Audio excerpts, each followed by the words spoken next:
Hi luthiers. Whoa, what's a luthier? A luthier is a stringed instrument maker. And if you're building a ukulele, you are now a luthier. So, hi luthiers.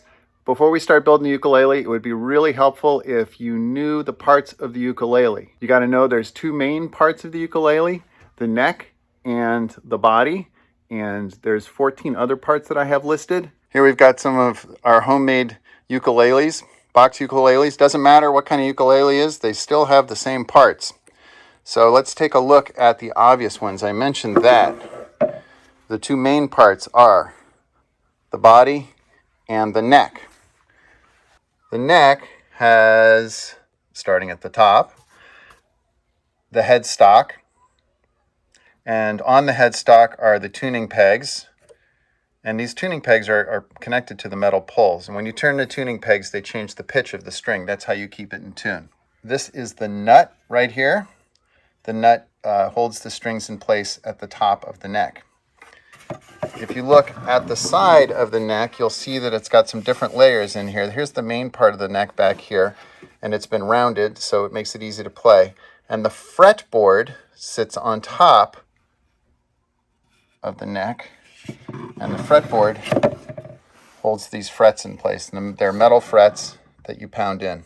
And they have to be very precisely aligned. Those are the parts of the neck.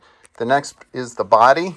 Let's take a look at that. And on our ukulele, seeing as how it's a box, we have this part. This is the heel block. And the heel block holds the neck in place. On the other end of the heel block is the tail. And there's two sides, one side and the other side. While we're looking at the inside of the ukulele, you can see the kerfing here and the bracing. The bracing prevents the soundboard from caving in under the stress of the string tension. I'm going to turn it back over here. And let's take a look at the other parts of the body. This is Pinky.